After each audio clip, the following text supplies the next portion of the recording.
We are live 364 days a year. What are we doing here? If Dom turns at SummerSlam, I'm shaving my moustache off. I told you, if that happens, it's going. My lip is cold because of a stupid bet that I made with YouTube. Oh, good. Wrestle's better than Daniel Bryan. Bryan Daniels. Better than Okada. How do you not get 50 after Monday Night Raw? Welcome to Wrestling Republic's daily broadcast, a show where a rotating cast of wrestling fans from around the world come and share and debate their opinions, with live comments from all of you shown throughout, as after all, fans are what makes wrestling so special. So sit back, grab a beverage, and enjoy the show. What's going on, everyone? It's your boy Shad Talks Graps, and I am back with another installment of the Wrestling Republic daily broadcast. It's Thursday. You know what that means. We are here to review AEW Dynamite. Man, oh man, first Dynamite of the 2026 calendar year. It was a pretty eventful show, and I'm excited to break it all down with y'all. I can't do this by myself, though. I have a prestige panel. And by the way, you don't see me normally host on Thursdays. This is a rare occurrence, but let's soak it all of it in and enjoy it while I acknowledge my CEO, who we'll talk about too. We're going to kick it out to the West Coast first and foremost. One half of the Young Bucks with myself. We did wrestle yesterday, even though we're not talking about it. My sister, Mary, All Elite Mary. What's going on? All Elite. We had a super duper super kick party last night. What a show. I enjoyed every bit of it. Let's get into it. I'm no more talking. Let's get elite. For sure. Let's get into it, but we can't do this just you and I. We have to have one other person. It is a 3-person show normally over here. And you know we got my dog, man. Dez, how are you doing, bro? What's good, WR? Thank you guys so much for having me on. Last night's Dynamite, unlike my MJF shirt, was not mid. It was actually a really good show, and I'm excited to break it down, so let's do it. Let's do it, man. And let's read some comments before we start off, because we got to talk about our bro Ant You in the building saying, what it do, WR crew? What's going on, bro? What's good? We got the homie Adrian Padilla, 7545 saying, let's go All Elite. Mary, he is only here to watch Mary, not the rest of us. It is okay. I respect it. I'm always happy to see you in the comments, though, Brody. We got Tom's Talks Rubbish saying, what's up, parties? What's going on, bro? How are you? And then we got DCX Warlord also saying, we finally found out his last name since 2019. Well, I want to read this comment because we got to talk about, from Fernando's eyes, El Idolo Andrade returns to AEW again. Yes, we got to talk about that with the first topic because we got a couple debuts yesterday. Now, first and foremost, it didn't happen on Dynamite. It happened before Dynamite. We had a little some named Jake something. He got a new name. Jake. I don't even know what Doyle. his name is. Doyle. Yeah, Jake Doyle. Jake Doyle is All Elite, and he is part of the Don Callis family. He eliminated 2 of Jungle Jack Perry's boys yesterday, Speedball Mike Bailey and Kevin Knight. And, of course, like I mentioned, the Young Bucks came through. They got themselves a victory in a trios match. And after the match, we got a return from an Andrade El Idolo. He's back. He is officially back in AEW. We saw him make a return a couple weeks ago. Obviously, if you follow everything in pro wrestling, especially what we talk about in the Wrestling Republic, well, that wasn't the case because he contractually was not allowed to work anywhere, right? After he left WWE. Whatever happened, he must have some good lawyers. He's free to work. We saw him at Wrestle Kingdom. And we see him back in AEW, man. Lights off, mask out, and he is part of the Don Callis family. The Don Callis family currently has 15 members, I believe. 15 members. That is going to be a question on the Wrestling Republic trivia page game in a couple years because it's hard to remember all of them right now. I'm sure our memory banks will be clouded by it in a couple years, but he is part of the Don Callis family, and I'm excited. I'm excited to see him come back into AEW. I think Andrade is one of the most talented professional wrestlers in the world. Like in-ring ability, second to none. He has some of the best matches that you can account for from his days in Black and Gold NXT to his little time in AEW the first time. His second time in the WWE with his whole series with Carmelo Hayes. Like he does so much. He's just had such a weird route in pro wrestling. And I don't know what it is. I don't know it's companies not knowing how to book him, but I'm interested to see how he does in AEW. I want to ask you guys though, what are your thoughts on his re-debut? And also, like, do y'all just think the Callis family has too many members? You don't have to answer that part of it. It's just a general question. Mary, I want to ask though, how did you feel about Andrade making his return yesterday? I'm relatively happy for him. I think that saying goes wherever the heart wants, and if Mr. Andrade, if Mr. El Idolo wants to go back home to the elite side, I have no problem with it. I just think the only problem is the fact that it's with the Don Callis family. The last thing we need to do is rebuild his momentum just for it to be outshined by the rest of the family.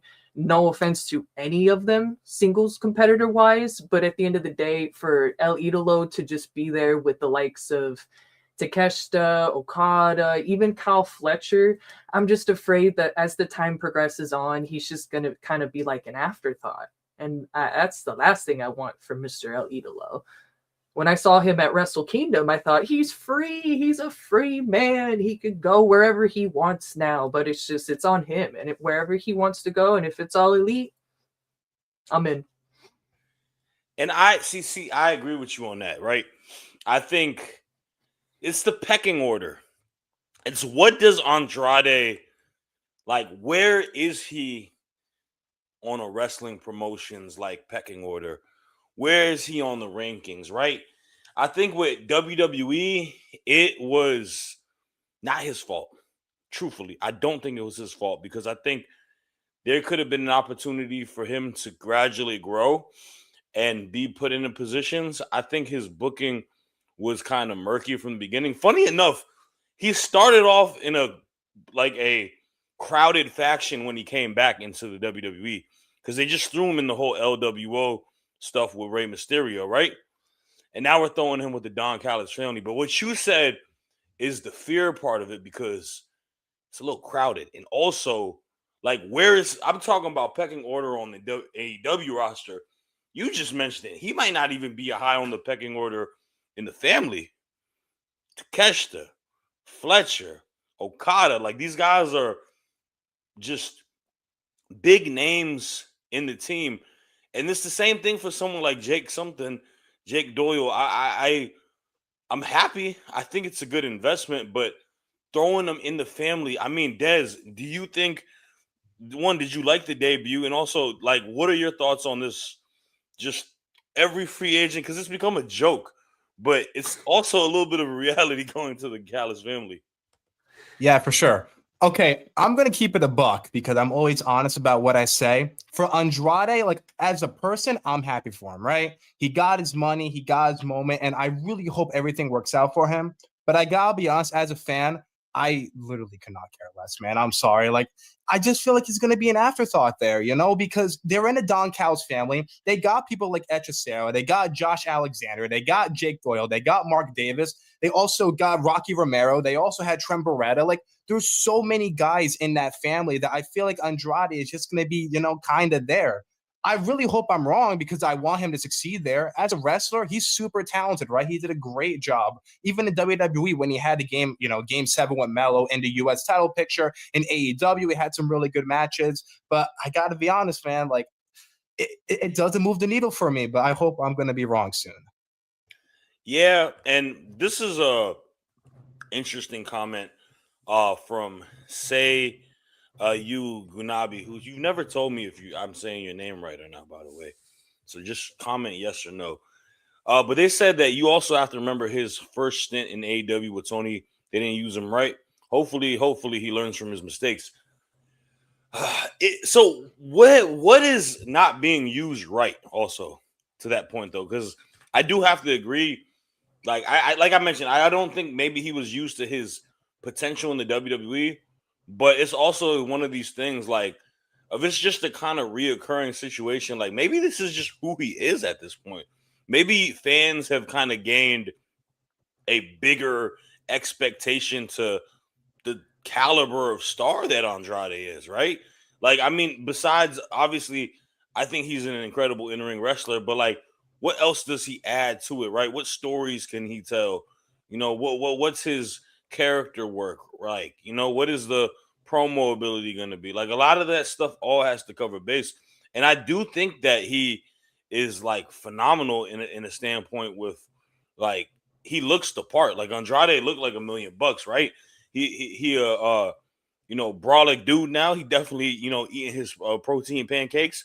And you know, he kind of been in the gym crazy, but you know, I don't know what the character work for it. And like the thing is this, how do you stick out as a character in a faction that big? Exactly. Like there's so many characters there. Right?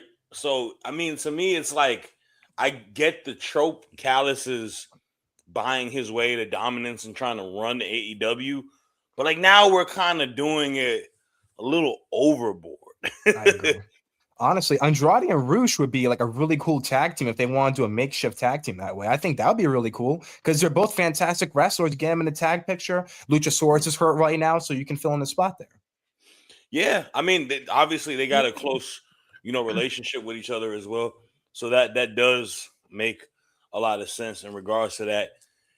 I guess the other question is, who do you think Andrade's like? Who do y'all think his first feud is going to be? I'll kick it off. Whoever want to go first on that one. Go you, Mary. Ladies first. Well, a part of me wanted to say like Kenny Omega, but I feel like now that he kind of inserted him back into the main event feud, I feel like that's kind of thrown out the window. I don't know. I feel like if Andrade's not there to eventually destroy the family, I don't really want to see him like feud with anybody else besides starting tension within the family. In the family? Kind of like how we all thought Takeshita and Okada were going to do, which I feel is still going to happen, but just way down the road. Do you think that Fletcher, it's hard to say because I don't know if they had it booked apart, but do you think Fletcher should have still been champ and potentially that could have been a route for a feud? Fletcher and Andrade eventually for the TBS title? Yeah, if Kyle Fletcher didn't lose to good old Mark Briscoe, I love Mark Briscoe dearly, but I feel like right now, and I think Mark Briscoe's promo package was wonderful. It showed that he's tired of being left in catering, being left in collision. He wants that time with that belt that he deserves. And I think Mark Briscoe should probably be his next feud for Mr. El Idolo. If it's not going to be anybody else. I know Hechicero is going to have a good match with him on Collision, but after that, will Andrade get his? I think so. Well, we got Shay, by the way. I'm going to call you Shay from now on because Shay mentioned that that's what they call him. Shay is saying that I think you have to build him up very slowly. One thing I would do is go for the TNT title. So that is kind of up to par with what you were saying. I mean, Dez, booking hat on, right? You get to be Tony Khan for a couple minutes right now. Who do you want him to kind of go against? If it's who I want, honestly, I would love to see him go up against someone like anyone from Jet Speed, whether it's Mike Bailey, whether it's Kevin Knight. But I like Mary's shout. I think that makes the most sense with Mark Briscoe because I feel like Mark Briscoe could face guys like Mark Davis. He gets Hechicero this Saturday. He could also have someone like a Jake Doyle. So I think Mark Briscoe is the safest option. Hey, man, I like it. I like it. We got a couple more comments. We got DCX Warlord saying Kenny and Andrade at Revolution, then MJF versus Kenny at Dynasty. All right, I know the Kenny thing was teased the first time around, but like it's like you mentioned it before.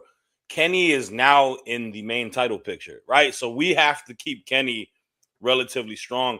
I don't know if I want Andrade eating a pin or losing a feud so quickly as he Right. is a new debut. And then very briefly before we get to the next topic, I do want to say this though. Besides the Callis family aside, Jake Doyle, Jake something is an absolute steal of a pickup by Tony Khan. That is somebody that TNA, I don't understand why they didn't push him in the main event picture, built him up. The dude is an absolute beast. He's huge.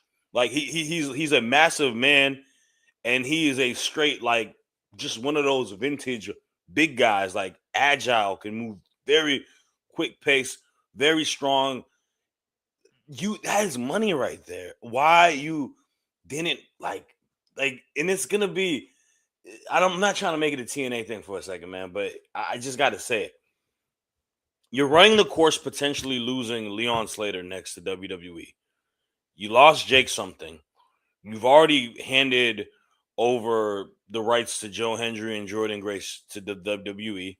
And then you lost a young star in Speedball Mike Bailey, and then one of your biggest stars in Josh Alexander.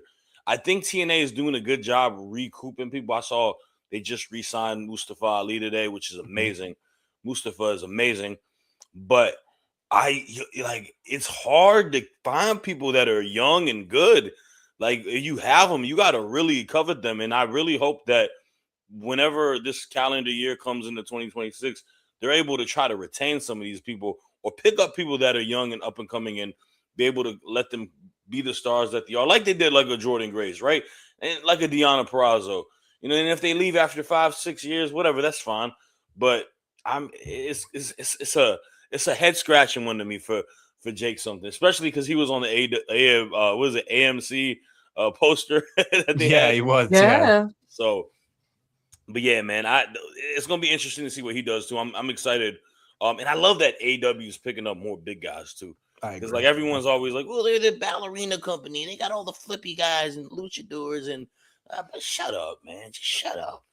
They got the Hurt Syndicate. We hurt people. We hurt people. All right, let's talk about my wife and I's favorite segment from last night, because we watched this together, and it was the Willow Nightingale celebration. And wow, that woman will make me run through a wall in my house if she ever talks with that much positivity and energy, because she is like the just epitome of a white meat baby face. Like, she is so good with her promo style. And she invited Miss Mercedes Moné. Mercedes looking like $1 trillion. Just, I love the outfit with the hat, covering her face, mourning her loss. And Willow giving her such positive reassurance, saying that you did all of this, you're still a champion all here. This is just a crowning moment for me. And Mercedes crashes out. And Mercedes does the greatest thing of all time. She eats the cake. Not the cake, as they said. Yeah. Eats the cake. Not the cake. I love this, man. Normally these celebration stuff are so stupid, but this one was entertainment, and I think it actually did a lot of positive for Willow to kind of get you excited for her as the champion, but also is really helping Mercedes get to this next level of character work. So I'm excited for that. I want to know your thoughts, Mary, on that. But also, I'm going to throw a little bit of this wasn't on the list, but I want to throw it to you because there was also a little toxic spotter that cut a promo yesterday. We got a trios match next week. Do you think Stat, is her head on a swivel right now? Do you think that she's kind of not locked in like she should be, and that she should kind of worry about Miss Tekla coming up? Because it seems like that's what they're building up to. So I want to know your thoughts on that, and obviously everything with the celebration too. 100% to Miss Tekla. She from last week's promo, her and the Sisters of Sin, not the Spooky Girls, Sisters of Sin, they sounded a little too robotic to me during their little promo package. But this week, it's like they said, hold on, let me cook. let me cook up something for you. And I feel like the girls sounding as robotic as they do, it's almost like it's a part of the plan. It's a part of the plan of the Triangle of Madness being in control by Miss Tekla herself. It's a great villain group. I know a lot of people would say that the Sisters of Sin have a lot of work to do alone as a team. I feel like they do in ring. As far as promo skills, that's going to come along the way. But backtracking now to last night's episode with Miss Willow Nightingale being the absolute wonderful face that she is, hyping up her opponent rather than most just trashing them, saying that they lost and they should go away. No, Miss Willow said, "Come on out, Miss Mercedes. This is a time to recognize that you are not a loser." And from Mercedes crashing out to Statlander hitting the power bomb on the cake, it's like you said, Shadi, you and your wife watched it. Me and my partner watched it, and we just could not stop laughing and clapping. It was so funny, but it was entertaining. And for once, a celebration wasn't a complete bust. And I hope this continues Mercedes' momentum to maybe go again for the big one down the road. Maybe she will run into Chris, because they have been kind of teasing it again online. You know, this is not how we're supposed to meet, Mercedes. This is not how we're supposed to fight again, Chris. You know, they throw jabs at each other. I feel like down the road, Mercedes is going to go again for the big one. If it's against Chris Statlander or if it's against Miss Tekla, again, I'm interested. But as far as for the celebration, I loved every bit of it. I hope this really boosts Willow as the new TBS champ, and to invite all newcomers, invite all the challengers, as she said, because she deserves it. She deserves to hold all the belts for all I care. I mean, please. Yeah, I don't know if people will like that, because they kind of complain about people winning multiple belts, but she's got two right now. She's 2-belt Willow. I agree with everything that you said. Obviously, especially you said what? Did you say something just now? Willow 2 belts. Oh yeah, Willow 2 belts. Yeah. Sorry. Yeah. It's gonna be interesting to see, like, the one thing that I have a small gripe, and it's just the cohesiveness of, like, the title picture, though, because it seems like everybody in the title picture is in one storyline right now. So it feels very hodgepodge a little bit. But obviously, I'm not going to criticize Willow initially right now. She just won the belt last week. This was her first thing. If her and Mercedes run it back, that's perfectly fine. Mercedes could be due a rematch. And if Willow retains again, that only establishes her even more. And that only not, like, I need Mercedes to get knocked down a million pegs, like, just to the floor, where she has to claw her way back up into the mountain and really remind people from there. But to me, it's a beautiful beginning of the year with Willow just being a title holder. And I'm excited. I mean, the opportunities are endless with her as TBS title this time around, because the roster is so, like, bigger now, right? You have, like, a Megan Bain, you got Marina, you got Mina Shirakawa, Toni Storm, like, so many people that could be potential matchups for her. And that's the one thing I like about the AEW belts, is that one isn't definitively a main belt and one isn't definitively a mid-card belt in a way.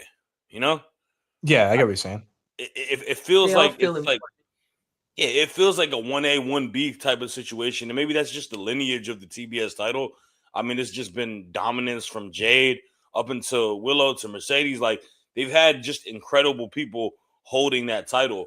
And it's gonna be cool to see, man. I want to see, a lot of these ladies get into the picture running with her too. Like, even some of these ROH girls, man, someone like a Billy Starks, Space Jesus deserves her opportunity at some point too.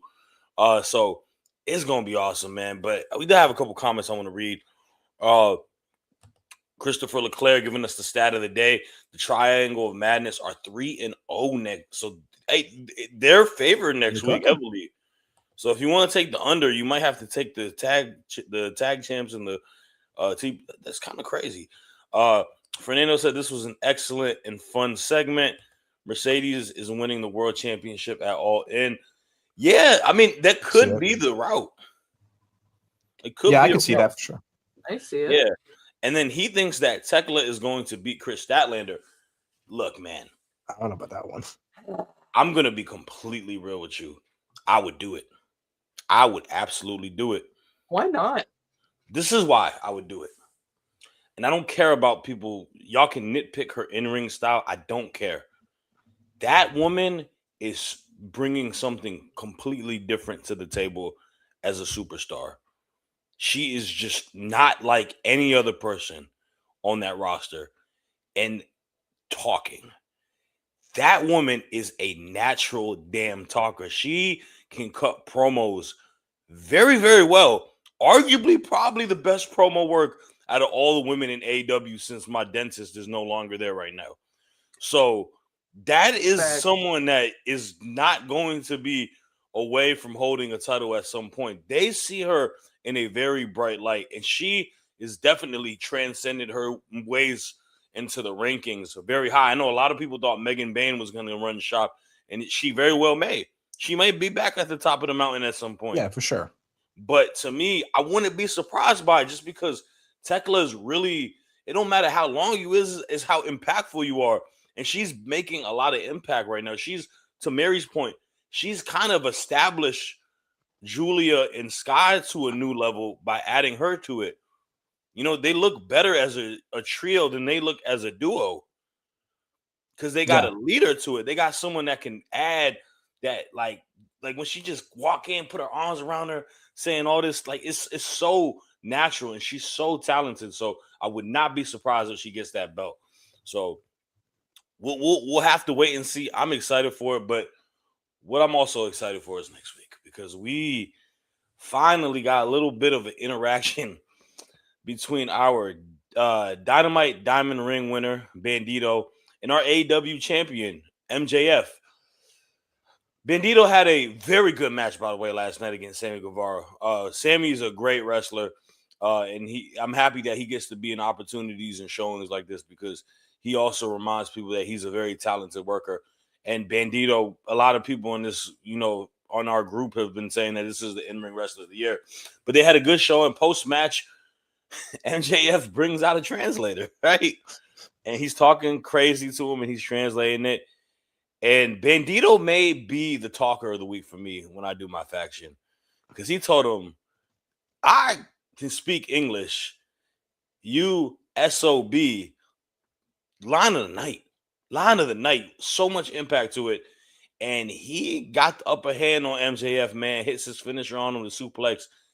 I'm excited for this, man. This is how you instantly start off a potential match of the year candidate for AEW between these two guys. And it's everything that you want it to be with it's a short build. MJF mentions the diamond ring. I'm hyped for it. This is going to be great, man. But obviously you got an MJF shirt going on right now. What are your thoughts on the segment? And what's the excitement level for you for next week between Bandito and Max? I gotta say that segment was really good. I gotta say MJF for me is like the best all around character they have in AEW right now, and Bandito is becoming the best wrestler they have right now in their brand. So putting the two together, it's gonna cause fireworks. I do gotta say though, I got one gripe against Bandito, and it's the fact that Cruz, he's just a translator. He's just doing his job. I don't think he deserved to be attacked. You know what I'm saying? I feel like, he just did his job. He was there to translate, and he did a good job doing it. And the man caught a stray, and he got beat up. So I got to say, that's a bit of an L on Bandito's part, but this match is going to be absolutely phenomenal. MJF made up a lot of great points, too, saying he's one of the biggest stars of Lucha Libre. And given the fact that he was such a big commodity in CMLL last year, and then also not even mentioning Mystico, too. I thought that was a nice touch, too. Yeah, this is going to be a fantastic match. Honestly, it's already in the ballot for match of the year, in my opinion. Man, already for match.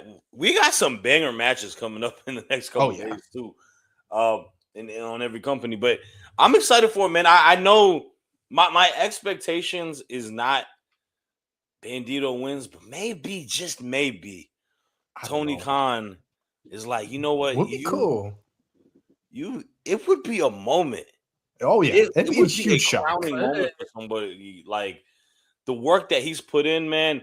Bandito honestly is like I think when you talk about like a luchador, He's the best. He's the best, yeah, easily. And here's one thing that he did that is very, you know, a big factor is the fact that a lot of people didn't expect them to be able to like find somebody that can kind of fill that void that they lost with Lucha Brothers, right?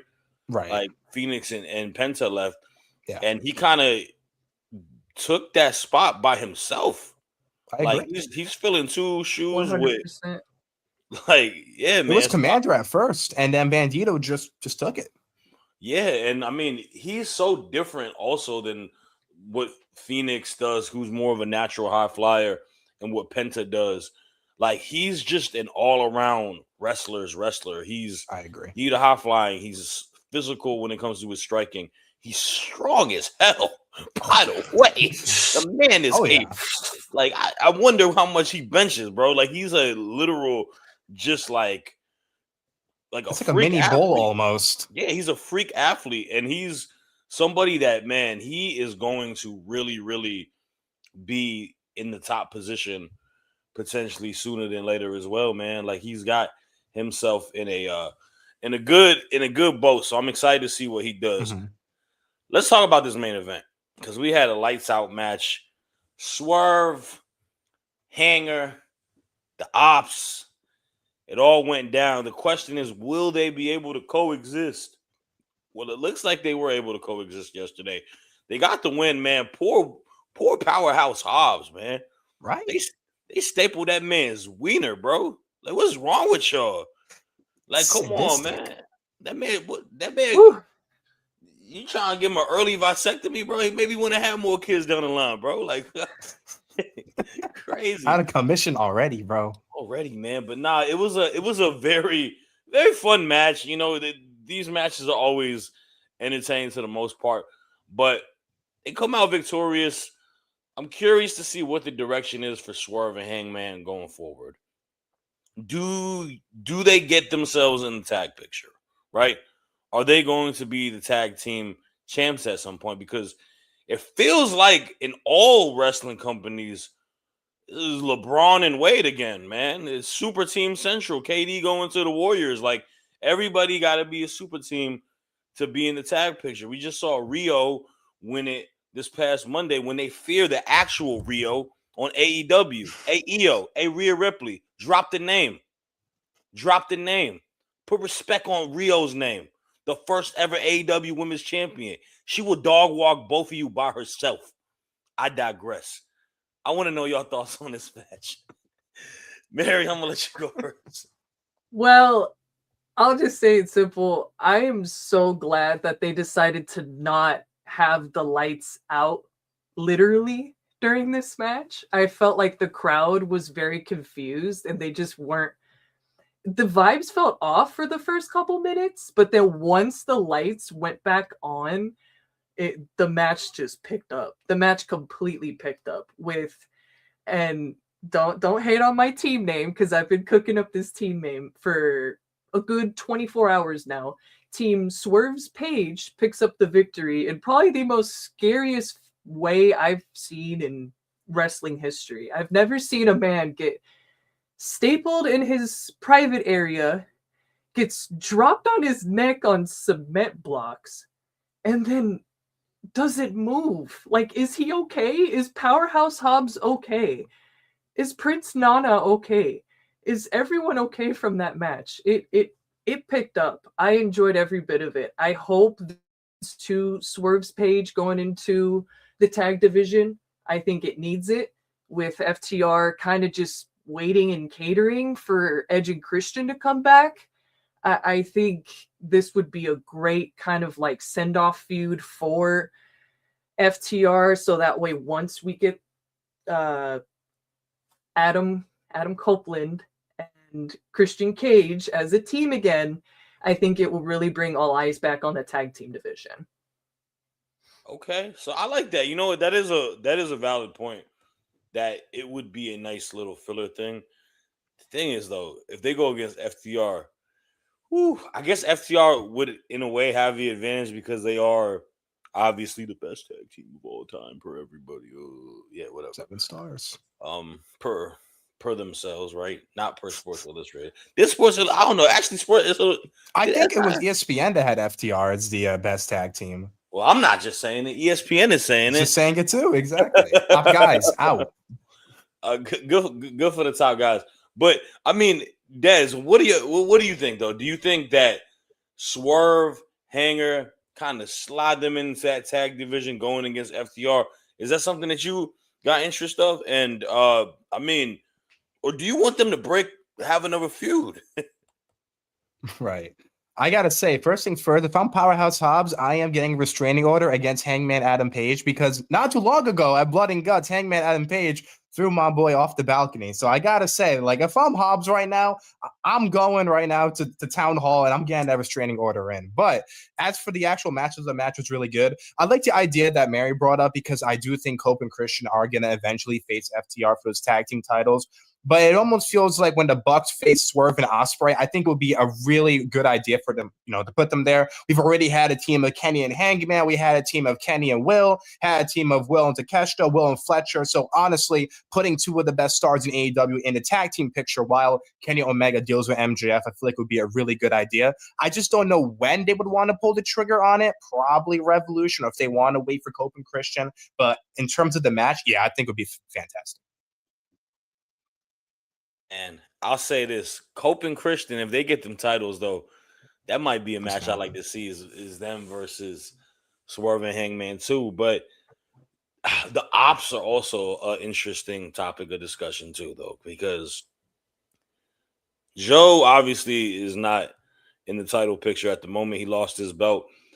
I wonder what like these guys are gonna do though too, because I'll be honest with you, I had such like high expectations coming after he had his when Hangman had the match with Hobbs. Honestly, I thought they had a better match than him and Joe had damn near. And I want to see Hobbs hook, Shibata Bread himself, get some, opportunities to do. You like that name, right? Shibata Bread. I want to see them kind of do stuff, but I don't like them as a group. I'm wondering is it to y'all, do you think it's getting stale a little bit? Do you want to see him potentially all these guys break apart? I know you are a big Samoa Joe fan. I wouldn't want to break up the ops just yet. It's kind of like what I was saying earlier. If it's not going to lead for Hangman and Swerve to go for FTR, I feel like they're going to maybe recruit a third. Maybe Prince Nana is the third. I don't know. I think with the trio, he did used to wrestle. Need something to lock him in. Yeah. Hey, if Prince Nana wants to be third, I ain't mad at that one bit. I mean, Prince Nana for trios champ. I wouldn't mind that. I don't know if Nana. I don't even know when was the last time he wrestled. To be honest with you, I'm not sure either. One thing before we head out, because it's not on the topic. We got a second. I don't want to do this, but I feel like I have to. Tony Storm, Marina Shafir. It broke my heart, man. It broke my heart. Last night was arguably one of the worst matches I've seen in quite a while between those two ladies. I want to just say this. This is all constructive criticism. This isn't hate, because I think Marina Shafir is a superstar in the making, given the opportunity. Y'all got to really coach her on what her strong suits is. And you need to produce matches that follow that. Marina should be booked like prime Taz when he came in to the WWE. Don't say a word. Come in there, short matches, do her judo stuff, and then choke you out and then get out of there. Her taunting, dancing, and doing all of this stuff, that ain't it. That ain't you, Marina. I remember your fedora promo that you had on ROH. That ain't no. You're not silly, girl. Okay? You a killer. You could beat up everybody in that damn locker room with your bare hands. You are a walking weapon, not Josh Alexander. So, I mean, I was befuddled by that match yesterday. Obviously, we're probably going to get another match with them because of the finish. But I'm happy about that though, because I feel like they need to like get back into the drawing board and like maybe give it a overbook match, maybe like some sort of like death match stipulation, because that would be cool. I mean, what are y'all thoughts, Mary? I mean, with kind of the holiday death match that they had, I enjoyed that one bit. I thought the entire match that was fine. I don't know what happened yesterday. It's like Marina just thought if playing someone else's character was gonna work. It didn't. It didn't. She is a badass. She is a submission machine. She'll kick your head off if you breathe funny. What is she doing trying to be comedic? No. Stop it. Stop. You don't need to talk at all. You just need to choke people out with the mother's milk, and that's it. Said and done. For sure. Des, I know you're a UFC fan, right? Yeah. What about, you know how WWE has those UFC-centric type of like matches, you know, that they have, right? Like the underground kind of? The underground match. Tony versus Marina and that type of match. I don't know. It depends because I feel like Tony is like more like Tony is a great wrestler. Don't get me wrong, but I feel like her character doesn't really fit the well, maybe it could honestly. She did do death I feel like you matches, could have her like do some vignettes. I feel like it could work, yeah. Like on some like training stuff. Yeah, I think it could work. I gotta say though, I like how you brought up Taz. Another one I like to bring up is NXT Shayna Baszler. Like that woman was a killer. Yeah. Like she just had no business. She just went in, took care of everybody, and that was it. But yeah, I gotta agree. The match it really wasn't the best. Honestly, well, I would have Marina Shafir feud with Willow Nightingale. I think they would put on a lot of good magic. And of course, they had a lot of history last year. And now that Willow has the belt, I'd put Marina in the title picture there. But of course, it all depends what's going on with the Death Riders. Darby and Pac's next week, man. So we'll see what's going to happen with the Death Riders. Yeah, I am excited for that. That's for true. Sure. That is true.